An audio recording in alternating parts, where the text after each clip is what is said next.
மேடை கச்சேரியில ரொம்ப நேரம் நின்னா மூட்டு வலி பயங்கரமா இருக்கு. அந்த நேரத்துல என்ன காப்பாத்துற ஒரே ஒரு ஆயில் பச்சை இலை ஆர்த்தோ ஆயில் நான் யூஸ் பண்ணிட்டு இருக்கேன். நீங்க பச்சை இலை ஆர்த்தோ ஆயில். எனக்கு இப்போ இருக்க இந்த ஐபிஎல்ல பார்க்குறப்போ ஒரு வீடியோ கேம்ஸ் விளையாடுற மாதிரி ஒரு ஃபீல் தான் எனக்கு. வீடியோ கேம்ஸில் வரக்கூடியது எல்லாமே ஆல்ரெடி ப்ரோக்ராம் பண்ணப்பட்டிருக்கோம் இல்லையா. நீங்கள் ஃபஸ்ட்டு ஒரு ரியல் கேமை நீங்கள் பார்க்கணுன்னா போலருக்கும் பேட்ஸ்மேனுக்கும் இடையில் ஒரு ரியல் ஃபைட் இருக்கும். இப்போ நீங்கள் பாருங்கள், பும்ரா வந்து ஒரு போல் பண்ணுறான். அவனை வந்து ஒரு இந்தியாவோட ஒரு பெஸ்ட்டு போலர், வேர்ல்டு ஒரு பெஸ்ட்டு போலர் தான். அவனை அந்த அடி அடிக்கிறாங்க. ஃபஸ்ட்டு கிரவுண்ட்ஸை ரொம்ப சின்னதாக செட் பண்ணுறாங்க. இந்த ஐபிஎல் முழுக்க நீங்கள் பார்த்தீங்கன்னா. ரெண்டாவது வந்து பார்த்தீங்கன்னா முழுக்க பேட்ஸ்மேனுக்கு சாதகமாக பிச்சை ரெடி பண்ணுறாங்க. நீங்கள் தோனியை கொண்டாடுறதெல்லாம் தப்பே கிடையாது. ஆனால் நீங்கள் என்னென்னா உங்களுடைய இந்த வழிபாட்டு உணர்ச்சி இந்த கேமோட ஸ்பிரிட்டையே கில் பண்ணுது. மும்பைக்கு வந்து ஹர்திக் பாண்டியா வந்து கேப்டன் ஆகிறான். அப்போது நீங்கள் என்னன்னு கேட்டிங்கன்னா, அவன் தான் டீம் லீடர். அவன் வந்து ஒரு ஃபீல்டிங் ஒருத்தர் நிற்க வைக்க சொல்லலாம். ரோஹித் சர்மா வந்து ஃபீல்டிங் நிற்க வச்சா வந்து எதுக்கு வந்து பார்த்திங்கன்னா அவ்வளோ பெரிய ஆடியன்ஸ் வந்து கொந்தளிக்கிறாங்க, வேறு எப்படி சொல்கிறது அப்படின்ட்டு. வாட் நான்சென்ஸ், என்ன நடந்துட்டுருக்கு நம்ம இதில். தோனி வந்து ஒரு ரிட்டையர்மெண்ட் பீரியடுக்கு வர்றாரு. அப்போ வந்தப்போ வந்து என்ன ஆகுதுன்னு கேட்டிங்கன்னா, அவரை வந்து ஒரு சின்ன ஒரு எக்ஸிபிஷனுக்கான ஒரு பொருள் மாதிரி அதில் மாற்றுறாங்க. இது வந்து பார்த்திங்கன்னா சங்கடமுட்டக்கூடிய ஒன்றா இருக்குது. அவர் ஒரு பெரிய ஒரு கிரேட் மாஸ்டர் வந்துட்டு அவருடைய இடத்துல அவர் இருக்கணும்.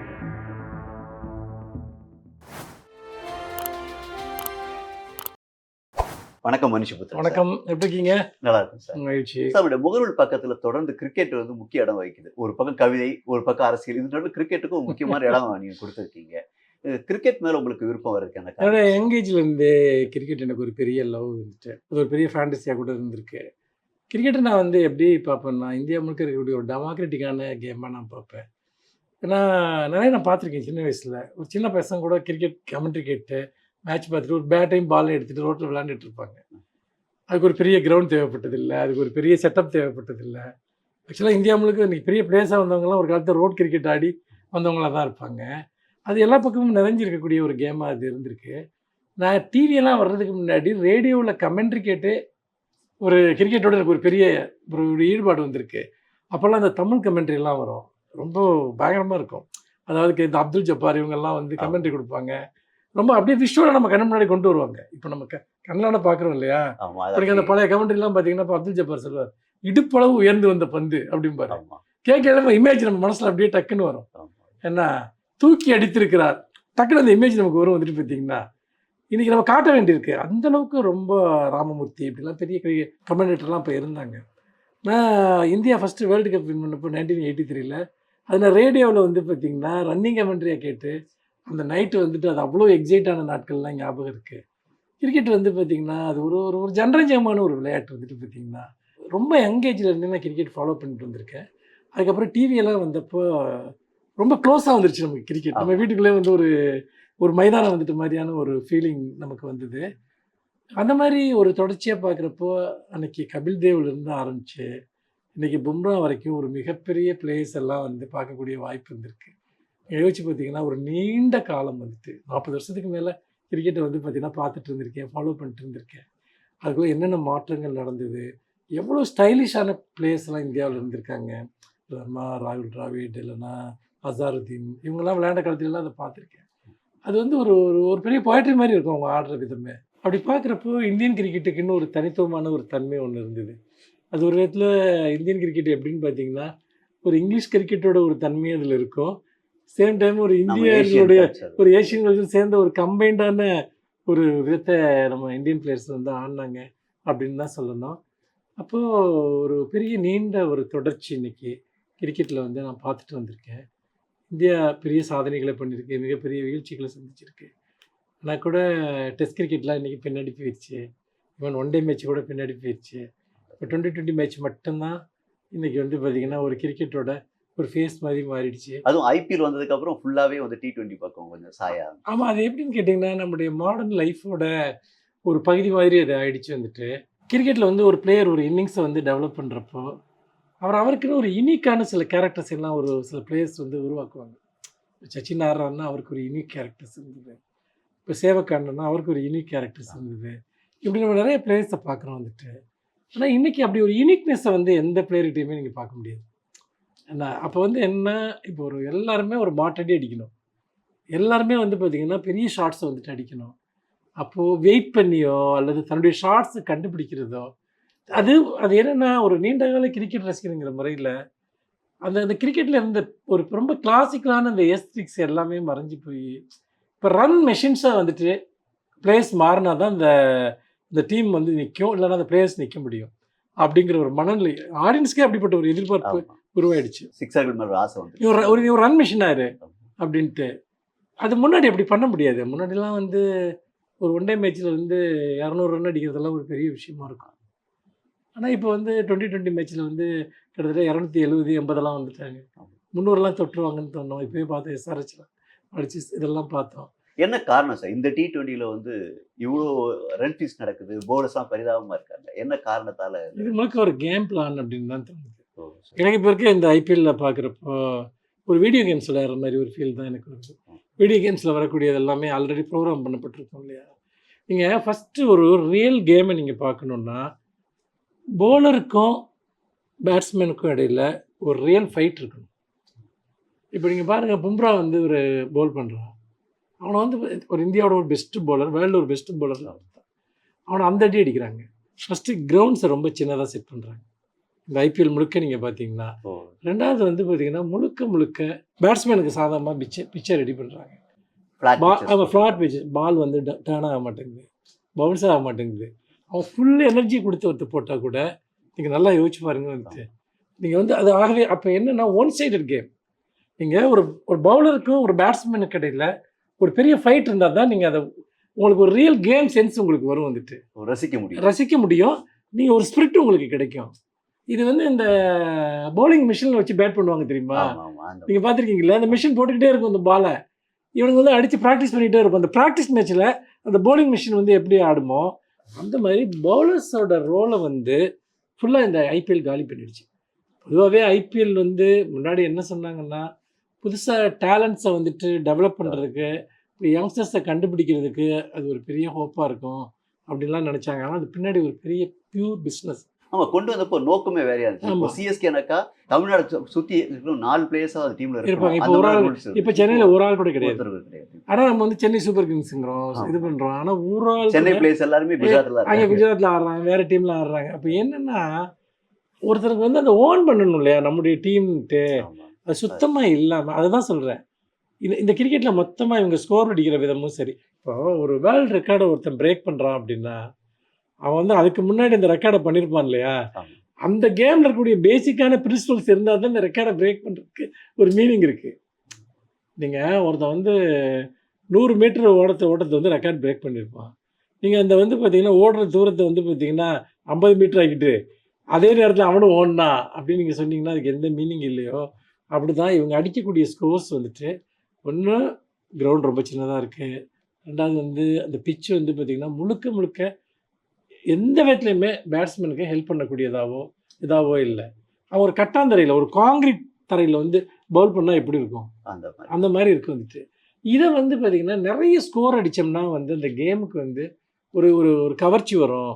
இல்லைனா அதை வந்து பார்த்திங்கன்னா எல்லோரும் வந்து ஒரு பிக் ஸ்கோர் மேட்சை வந்து ஆர்வமாக பார்ப்பாங்கன்னு யாருடைய மூளையிலேயே உதிச்சிருக்குமோன்னு எனக்கு தோணுது. அதனால என்ன பண்ணுறாங்கன்னா அந்த கிரிக்கெட் ஸ்பிரிட்டே வந்து கொண்டுட்டாங்க வந்துட்டு. ஆனால் 2010 எப்படி இல்லை சார்? 2010 நம்ம ஊரில் 150 சிஎஸ்கே அடிச்சு அதே அடிக்க முடியாது, 120 அதான் சொல்கிறேன். என்ன ஈக்குவலான நீங்கள் நல்லா கவனிச்சிங்கன்னா பவுலருக்கும் இப்போ இதில் இன்னொன்று பாருங்கள், நிறைய ரூல்ஸ் மாற்றங்கள். இப்போ பவர் பிளே இருக்குது வந்துட்டு, நீங்கள் வந்து 6 ஓவருக்கு வந்து பார்த்தீங்கன்னா எல்லாரும் இன்னர் சர்க்கிளில் நீங்கள் நிற்க வைக்கிறீங்க. அப்போது ஒருத்தர் லேசை தட்டி விட்டால் போதும், அது நேராக 4கோ 6கோ போயிடும். இப்போ ஃபீல்டரோட ரோல் என்ன நீங்கள் சொல்லுங்கள்? ஃபீல்டருக்கு என்ன ரோல் இருக்குங்க? அதாவது ஒரு மேட்ச்சில் பவுலிங், பேட்டிங், ஃபீல்டிங், இது 3 கம்பைண்டாக ஒரு காம்படிஷனுக்குள்ளே நடக்கணும். நீங்கள் ஃபீல்டரை வந்து பார்த்தீங்கன்னா ரெஸ்ட்ரிக்ட் பண்ணுறீங்க. அவரை வந்து கொண்டாந்து வந்து நீங்கள் 6 ஓவருக்கு இங்கே இருக்கணும்னா 20 ஓவரில் 6 ஓவருங்கிறது 3ல் 1 பங்கு. அதில் எந்த ரெஸ்ட்ரிக்ஷனும் இல்லை, நீங்கள் அடிச்சுக்கிட்டே இருக்கலாம். இப்போலாம் அன்றைக்கெல்லாம் எஸ்ஆர்ஹெச் பார்த்தீங்கன்னா 120 ரன் இன்னும் அடித்தாங்கன்னு நினைக்கிறேன் அந்த பவர் பிளேலே வந்து. இது இமேஜினே பண்ண முடியாத ஒரு விஷயம்.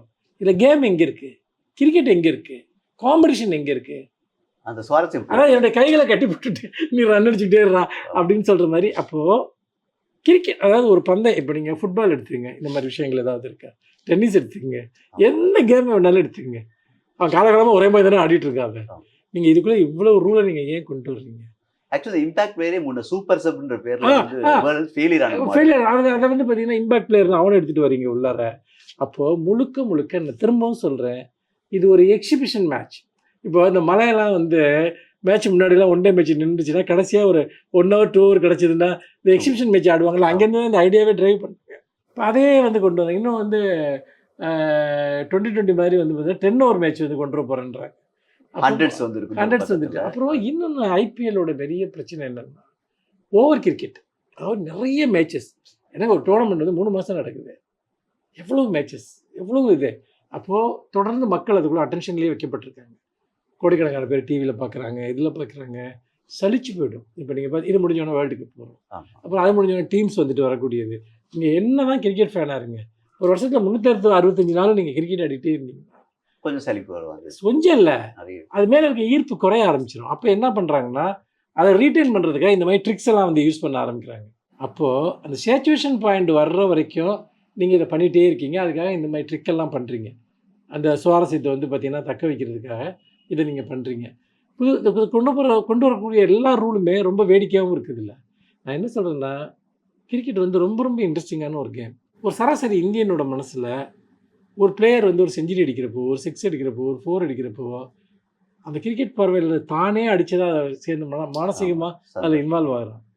அந்த மேட்ச் அவன் ஓன் பண்ணுறான்.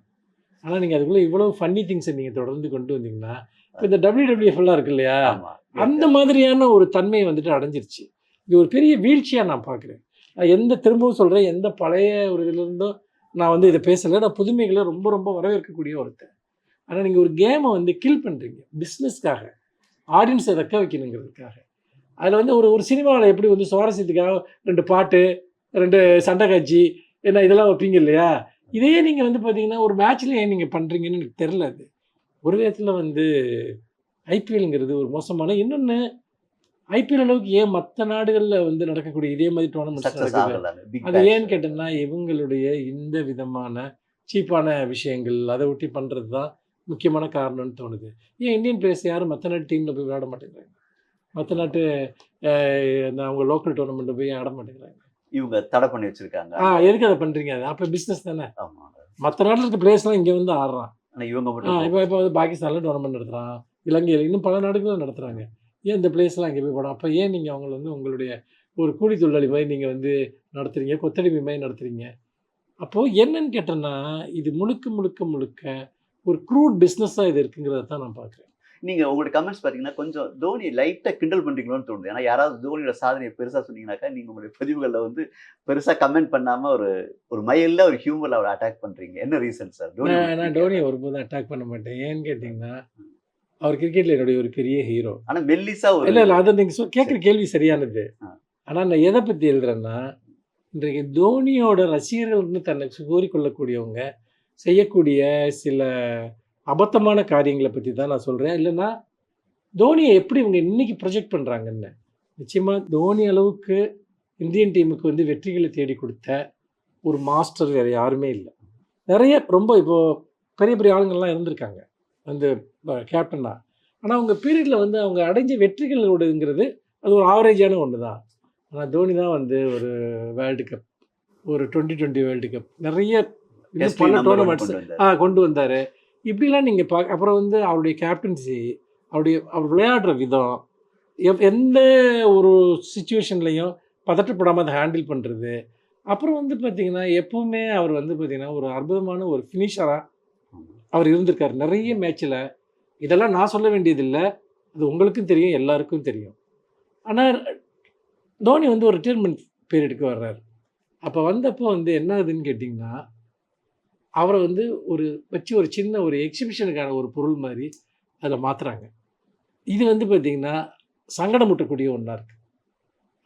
அவர் ஒரு பெரிய ஒரு கிரேட் மாஸ்டர் வந்துட்டு அவருடைய இடத்துல அவர் இருக்கணும். இப்போ கபில் தேவ் இருந்தார். இப்போ கபில் தேவ் வந்து பார்த்திங்கன்னா அவர் பீக்கில் இருக்கையிலே ரிட்டையர் ஆகிறார். ரிட்டையர் ஆனதுக்கப்புறம் அவரை வச்சு யாரும் வந்து பார்த்திங்கன்னா ஒரு எக்ஸிபிஷனுக்கான பொருளாக மாற்றலாம். இன்றைக்கும் கபில் தேவோட ஆவரேஜை யாரும் தாண்ட முடியல. அந்தளவுக்கு வந்து பார்த்திங்கன்னா ஒரு மிகப்பெரிய ஒரு இந்தியன் கிரிக்கெட்டினுடைய ஒரு ஐக்கான் அவர் தான். அதுக்கப்புறம் இந்தியன் கிரிக்கெட்டினுடைய ஐக்கானா வந்து நம்ம தோனியை தான் சொல்ல முடியும். அதெல்லாமே உண்மை, அந்த கரிஸ்மா எல்லாமே உண்மை. ஆனால் நீங்கள் பாருங்கள், அவர் வந்து பார்த்தீங்கன்னா கடைசியாக வந்து ஒரு ஓவரில் வந்து உள்ளே கொண்டு வர்றது, 1.5 ஓவரில் கொண்டு வர்றது, 4 பாலில் கொண்டு வர்றது, ஆடியன்ஸ் பயங்கரமாக ஆர்ப்பரிக்கிறது. அது எந்த அளவுக்கு அந்த மேட்னஸ் போயிடுச்சுன்னா, ஒரு சென்னை சூப்பர் கிங்ஸில் ஒரு பிளேயர் நல்லா விளையாண்டுட்டு இருப்பாரு, இவர் எப்போ அவுட் ஆவார், தோனி எப்போ வருவார். அந்த ஒரு போனதா ஜடேஜாவுக்கு நடந்துச்சு. இது வந்து பார்த்தீங்கன்னா ஒரு ஒரு அபத்தமான ஒரு ஹீரோஷிப் இல்லையா? டீம் தானே முக்கியம், டீமோட வந்து சக்ஸஸ் தானே முக்கியம். ஒரு டீம் உள்ள விளையாடுறப்ப இருக்க எல்லா பிளேயர்ஸுமே முக்கியம். உலகத்தில் எங்கேயுமே இப்படி ஒரு சைக்காலஜி நீங்கள் பார்க்க முடியாது. ஒன்றும் இல்லைங்க, ருத்ராஜ் கெய்க்வாட் வந்து பார்த்தீங்கன்னா 98 ரன் அடிக்கிறார் அப்படி, செஞ்சுரி. ஆமாம், 2 ரன்னில் செஞ்சுரியை மிஸ் பண்ணுறான் அப்படி, அதுவும் 6 அடிக்க ட்ரை பண்ணி. நார்மலாக ஒரு லோக்கல் ஆடியன்ஸ் என்ன பண்ணுவாங்க, அந்த கேட்சை பிடிச்சோன்னு ஒரு பெரிய ஒரு நிசப்தம் வரும், ஒரு பெரிய சைலன்ஸ் வரும் இல்லைங்களா? ஆனால் அடுத்து தோனி இறங்கி வர்றாருன்னொன்னே பயங்கர ஆரவாரம். ருத்ராஜ் கெய்க்வாட் எங்கே போனாருன்னே தெரில எனக்கு. அந்த அவர் அடித்து 98 ரனுக்கு என்ன ஒரு மதிப்பு இருந்தது இங்கே. அப்போ நீங்கள் என்னென்னா, அவர் வந்து ஒரு 4 அடிக்கிறதோ, ஒரு 6 அடிக்கிறதோ, நீங்கள் தோனியை கொண்டாடுறதெல்லாம் தப்பே கிடையாது. ஆனால் நீங்கள் என்னென்னா, உங்களுடைய இந்த வழிபாட்டு உணர்ச்சி இந்த கேமோட ஸ்பிரிட்டையே கில் பண்ணுது. சென்னை ரசிகர்கள்லாம் முன்னாடி எப்படின்னு கேட்டிங்கன்னா, இப்போ வெளிநாட்டிலேருந்து இங்கே வந்து ஆடுறாங்க இல்லையா, ஒரு இந்தியன் பிளேயர் ஆடுறப்ப எப்படி சப்போர்ட் பண்ணுவாங்களோ அதே மாதிரி ஃபாரின் பிளேயர்ஸுக்கும் பண்ணுவாங்க. அது சென்னை கிரிக்கெட்டினுடைய ஒரு மிகப்பெரிய ஸ்பெஷாலிட்டி. பாகிஸ்தான் இந்தியாவை ஜெயிச்சப்ப கூட வந்தாங்க. அப்போது அந்த மாதிரி ஸ்பிரிட் உள்ள ஒன்று அது அப்படியே மாறி இப்போ என்னதுன்னு கேட்டோம்னா, யார் விளையாண்டாலும் சரி, அப்போ அவர் வந்து அவதாரம் எடுத்தால் போதும், அவதரித்தால் போதும். இது வந்து திட்டமிட்டு இந்த இந்த உணர்வு வந்து உருவாக்கப்படுது, ஒரு சினிமா நடிகர்களுக்கு உருவாக்கப்படுற மாதிரி. அது எல்லாமே ரசிகர்களோட மனோபாவத்தை பாதிக்குது. இப்போ வந்து ஒரு மேட்சில் வந்து பார்த்திங்கன்னா, கவாஸ்கரோட ஒரு கமெண்ட் ஒரு பெரிய பிரச்சனையாக மாறிச்சு. அது வந்து ஒரு 36 ரன் என்னவோ டோனி அடித்தப்போ வந்து இல்லை அவங்க விட்டு கொடுத்து போட்டு கொடுத்தாங்கன்னு அவர் ஏதோ ஒரு கமெண்ட் சொல்ல, அந்த சந்தேகத்தை உருவாக்குற அளவுக்கு ஏன் சுச்சுவேஷனை உருவாக்குறீங்க? இதுதான் விஷயம். அவர் இன்றைக்கும் அவர் ஸ்கில்ஃபுல்லான ஒரு பிளேயர் தான். வந்து 19வது ஓவரில் 2 பாலில் அவர் அவுட் ஆனார், அவர் 3ஆவதாகவும் இறக்குறீங்க. அப்போ என்னன்னு கேட்டிங்கன்னா, சேர் லீடர்ஸ் கிடையாது இல்லை, ஒரு டீமோட சேர் லீடர் அவர் வந்துட்டு அவ்வளோ பெரிய பிளேயர். அவரை நீங்கள் சேர் லீடர் லெவலுக்கு கொண்டு வரீங்க. நான் சொல்கிறது அதுதான் என்ன, ஒரு டீமோட சேர் லீடர் லெவலுக்கு கொண்டு வர்றீங்க. ஏன்னா தோனி எந்த குறையும் சொல்ல மாட்டேன். அவர் வந்து இப்போ இன்றைக்கும் அவருடைய புகழ், அவருக்கான தகுதி, அவருக்கான இடம் அது என்றைக்கு இந்திய கிரிக்கெட்டில் இருக்கும். ஆனால் அவர் ஒரு பிஸ்னஸ்க்கான ஒரு வெறும் பொம்மையாக அவரை மாற்றுறது, அவரை வந்து ஒரு ஆடியன்ஸுடைய ரொம்ப ஒரு பலவீனமான ஹீரோஷிப்பை இது பண்ணுறது, இது இங்கே மட்டும் இல்லைங்க. இப்போ வந்து பார்த்தீங்கன்னா, மும்பைக்கு வந்து ஹர்திக் பாண்டியா வந்து கேப்டன் ஆகிறான். அப்போது நீங்கள் என்னன்னு கேட்டிங்கன்னா, அவன் தான் டீம் லீடர். அதுக்கு முன்னாடி அவங்க யார் வேணால் லீடராக இருந்திருக்கலாம், அவனுக்கு கீழே விளையாடலாம். கண்டிப்பாக அவன் வந்து ஒரு ஃபீல்டிங் ஒருத்தர் நிற்க வைக்க சொல்லலாம். ரோஹித் சர்மா வந்து ஃபீல்டிங் நிற்க வச்சா வந்து எதுக்கு வந்து பார்த்திங்கன்னா அவ்வளோ பெரிய ஆடியன்ஸ் வந்து கொந்தளிக்கிறாங்க, வேறு எப்படி சொல்கிறது அப்படின்ட்டு. வாட் நான்சென்ஸ், என்ன நடந்துட்டுருக்கு நம்ம இதில்? எனக்கு உண்மையிலே புரியலை. அப்போ பயங்கரமான கமெண்ட்ஸ், அதை டிமாரலைஸ் ஆவனா ஆக மாட்டானா. இப்போ வேர்ல்டு கப் நடக்குது, அப்போ ஹர்திக் பாண்டியா முக்கியமான ஒரு பிளேயராக இருப்பா வந்துட்டு பார்த்தீங்கன்னா செலெக்ஷன் ஆவாரன்றே சந்தேகமாக இருக்குது. அப்போ என்னென்னா, பப்ளிக் ஒப்பீனியனுங்கிறது தனிநபர்களை சார்ந்து. இது இந்திய அரசியலில், இந்தியாவுடைய பொது வாழ்க்கையில் எல்லா இடத்துலையுமே தனிநபர்களை மட்டுமே மையமாக வச்சு ஒரு கல்ட் இன்னைக்கு உருவாக்கப்பட்டிருக்கு. இவர் தான் இந்த நாட்டை ஆள முடியும், இவர் தான் வந்து பார்த்திங்கன்னா ஒரு டீமோட ஐக்கானாக இருக்க முடியும். இது வந்து முழுக்க முழுக்க டெமோக்ரஸிக்கும், இது முழுக்க முழுக்க வந்து பார்த்திங்கன்னா நம்முடைய ஒரு அணியினுடைய பன்முகத்தன்மைக்கும் எதிரான ஒன்று. ஒரு டீம்னு வரப்போ எல்லா பிளேயரும் முக்கியமானது தான். இப்போ நீங்கள் ஐபிஎல் பற்றி கேட்டிங்க. வந்துட்டு ஐபிஎல் ஒரு விஷயம் பாருங்கள், ஒரு ஒன் சைடடாக எங்கள் முழுக்க இந்த பிச் எல்லாத்தையும் இப்போ அடுத்தது வேர்ல்டு கப்புக்கு போகிறோம். இன்றைக்கி வந்து இந்தியாவினுடைய மிக முக்கியமான பவுலர்ஸ், அது ஷகராக இருக்கலாம், நடராஜனாக இருக்கலாம், யார் வேணால் எடுத்துங்க, பும்ராவாக இருக்கலாம், யாருமே வந்து பார்த்திங்கன்னா ப்ராப்பராக எதுவும் பெருசாக ஸ்கோர் பண்ண முடியல, இது விக்கெட் எடுக்க முடியல. ஏன்னா முழுக்க அது பேட்ஸ்மேனோட கேமாக மாறுது. அப்போ எல்லாருமே இன்றைக்கி டிமாரலைஸ் ஆகிருக்காங்க. ஒரு கான்ஃபிடென்ட் இல்லாமல் ஒரு பவுலருக்கு வந்து எது ஸ்ட்ரென்த்து சொல்லுங்கள்? அவன் பவுல் பண்ணுறான், அவன் விக்கெட் எடுக்கணும், அவன் வந்து பார்த்திங்கன்னா அந்த டீமை ஒரு கார்னர் பண்ணணும், ஒன்றுமே இல்லை. ஏதோ இந்த ஸ்ட்ரீட்டில் கிரிக்கெட் விளையாடுற பசங்க மாதிரி இன்றைக்கி வந்துட்டு பார்த்திங்கன்னா இந்தியாவோட வேர்ல்டோட முக்கியமான பவுலர்ஸை மாற்றிட்டாங்க. அப்போது எல்லாமே டிமாரலைஸ் ஆகும், அவருடைய தன்னம்பிக்கை டிமாரலைஸ் ஆகும். இது வந்து பார்த்திங்கன்னா இவங்களுடைய இந்த அப்ரோச்சுங்கிறது இந்திய கிரிக்கெட்டை வந்து இன்றைக்கி கில் பண்ணக்கூடிய ஒரு விஷயமா அது மாறிட்டு இருக்கு. இல்லை இங்கேருந்து பிளேயர்ஸை உருவாக்குறதுக்கு பதிலாக பொட்டென்ஷியல் உள்ள பிளேயர்ஸை வந்து இவங்க வீக்கெண்ட் பண்ணுறாங்க. என்ன அதாவது நிறைய அபத்தமான முடிவுகள், இது எல்லாமே ரொம்ப டவுட்ஃபுல்லாக இருக்குது.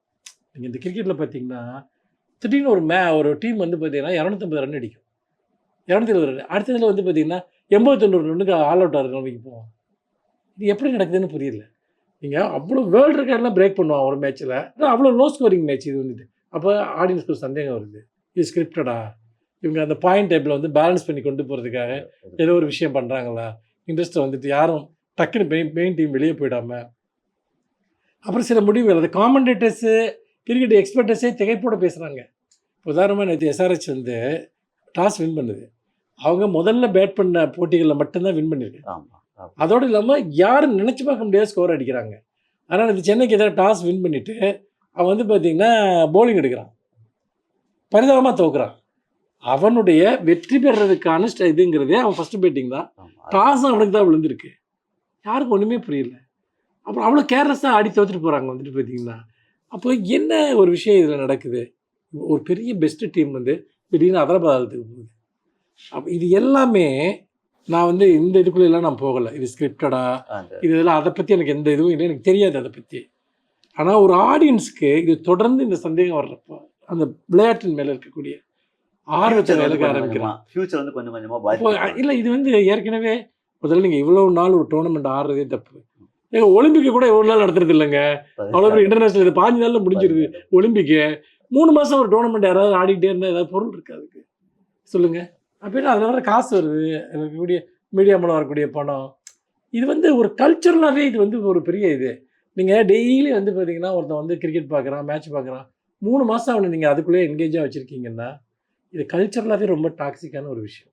அவர் கிரிக்கெட் ஃபேனாக சொல்கிறேன், கிரிக்கெட்டை தொடர்ந்து பார்க்கக்கூடிய ஒரு ஆளாக சொல்கிறேன், இது ரொம்ப டாக்ஸிக். நீங்கள் நடத்துங்க, அதிகபட்சம் 1 மாதம் நடத்துங்க ஒரு டோர்னமெண்ட், அதே ஜாஸ்தி இன்றைக்கி இருக்க வேர்ல்டில். எவ்வளோ நாள் எவ்வளோ மேட்சஸ் அப்படியே அதை எக்ஸ்பேண்ட் பண்ணிகிட்டே போகிறீங்க. அது வந்துச்சு கொரோனா வந்தால் வெளிநாட்டில் போய் நடத்துறீங்க, ஆளே இல்லாமல் கூட நடத்துறீங்க. இப்போ எலெக்ஷனை மீறி நடத்துறீங்க. எலெக்ஷனில் எப்போவுமே எலெக்ஷன் தான் வந்து பார்த்திங்கன்னா ஒரு ஃபுல் ஃபோக்கஸ்டாக இருக்கும். இந்த வாட்டி நீங்கள் யோசிச்சு பாருங்கள், இது ஒரு நல்ல கேள்வி நீங்கள் சொல்கிறது. எலெக்ஷன் கேம்பெயின் மேலே யாருக்கு எந்த கவனமும் இல்லை, முக்கியமான இஷ்யூஸ் பற்றி யாருக்கு எந்த கவனமும் இல்லை, டோட்டல் டைவர்ஷன். ஒரு தேசத்தோட கண்ட்ரியோட ஒரு இது. இப்போ நீங்கள் என்ன வந்து பார்த்திங்கன்னா ஒரு 2 மாதம் கழித்து வைங்க, இல்லை எப்பவும் பண்ணுற மாதிரி வெளிநாட்டில் கொண்டு போய் வைங்க. துபாய் மை கண்ட்ரிலாம் சந்தோஷமாக நடத்தி கொடுப்பாங்க. ஆனால் கிரிக்கெட்டை நடத்துகிற கண்ட்ரி, அதனுடைய நிர்வாகத்தில் இருக்கவங்க, அவங்களுக்கு தான் வேற ஒரு கேம் பிளான் இருக்குது. அது கிரிக்கெட்டோட சம்மந்தப்பட்டது மட்டும் இல்லை, நாட்டோட சம்மந்தப்பட்டது. ஸோ வந்து என்னை பொறுத்த வரைக்கும் இதில் நம்ம பார்க்குற திடீர்னு ஒரு பிளேயர் வந்து ஹை ஸ்கோர் பண்ணுறாங்க. நிறைய இங்கிலாந்து பிளேயர்ஸ்லாம் பிரமாதமாக ஆடி இருக்காங்க இந்த டோர்னமெண்ட்டில். அவங்களுக்கு இது ஒரு நல்ல பயிற்சியாக இருக்கும்னு நினைக்கிறேன். இப்போ England, west Indies, south Africa, Australia இந்த 4 டீம் பிளேயர்ஸும் ரொம்ப அபூர்வம் ஆடிட்டு இருக்காங்க, ரொம்ப அதிரடி ஆடிட்டு இருக்காங்க நம்ம பிளேயர்ஸை விட. இது வேர்ல்டு கப்பில் வந்து நமக்கு பாதிப்பு ஏற்படுது. கண்டிப்பாக ஏற்படுது. அவங்களுக்கு ஒரு செம்ம பேட்டிங் ப்ராக்டிஸ் இங்கே கிடச்சிது, அது ஒன்று. 2வது அவங்க எல்லாமே ரொம்ப ப்ரொஃபஷனலான, ரொம்ப எக்ஸ்பீரியன்ஸ் கிரிக்கெட்டர்ஸ், அல்லது ரொம்ப ஒரு அக்ரெசிவான அவங்க ஆடுறப்போ என்ன ஆகுதுன்னா அவங்க ரொம்ப ஒரு கடுமையான கண்டிஷன்ஸில் அவங்க ஆட வேண்டிய சுச்சுவேஷன் இருந்திருக்கு. அப்போ வந்து அவங்க ஆனால் அதுக்கெல்லாம் அவங்க ரொம்ப ப்ராக்டிஸ் ஆகிருக்காங்க. இந்த மாதிரி வந்து ஒன் சைடு இருக்க இதெல்லாம் அவங்க ஆடினதே இல்லை. ஆனால் இப்போ முழுக்க முழுக்க பேட்டிங் சாதகமாக ரொம்ப சின்ன சின்ன கிரவுண்டில் எந்த சேலஞ்சும் இல்லாத ஒரு இடத்துல ஒரு ப்ரொஃபஷனல் கிரிக்கெட்டர்ஸ் வந்து என்ன பண்ணுவான் வந்துட்டு அவன் வந்து பார்த்திங்கன்னா ரொம்ப ஈஸியாக ஸ்கோர் பண்ணுவான். அவன் பண்ணியிருக்க ஸ்கோரெல்லாம் அவனுக்கு ஒன்றுமே இல்லாமல் பண்ணுறது என்ஜாய் பண்ணி அவங்க ஆடுறாங்க. அது வந்துட்டு சரிங்களா, அவங்களுக்கு எந்த சேலஞ்சுமே இங்கே இல்லை, பாலர்ஸ்கிட்ட இருந்து இல்லை, ஃபீல்டிங்லேருந்து இல்லை, எதுவுமே இல்லை. அதனால் அது ஆச்சரியப்படுறதுக்கு ஒன்றுமே இல்லை. அவங்க கண்டிப்பாக வந்து இது அவங்களுக்கு வந்து ஒரு பெரிய ப்ராக்டிஸ் தான் இது. இதில் எந்தெந்த பிளேயர் எந்தெந்த டீமில் வர்றாங்களோ அவங்க வந்து பார்த்திங்கன்னா ரொம்ப அது அவங்களுக்கு ஒரு எனர்ஜியை கொடுத்துருக்கு. அதே சமயத்தில் இந்தியன் பவுலர்ஸ் ரொம்ப டிமாரலைஸ் ஆகியிருக்காங்க அப்படின்னு தான் நான் நினைக்கிறேன்.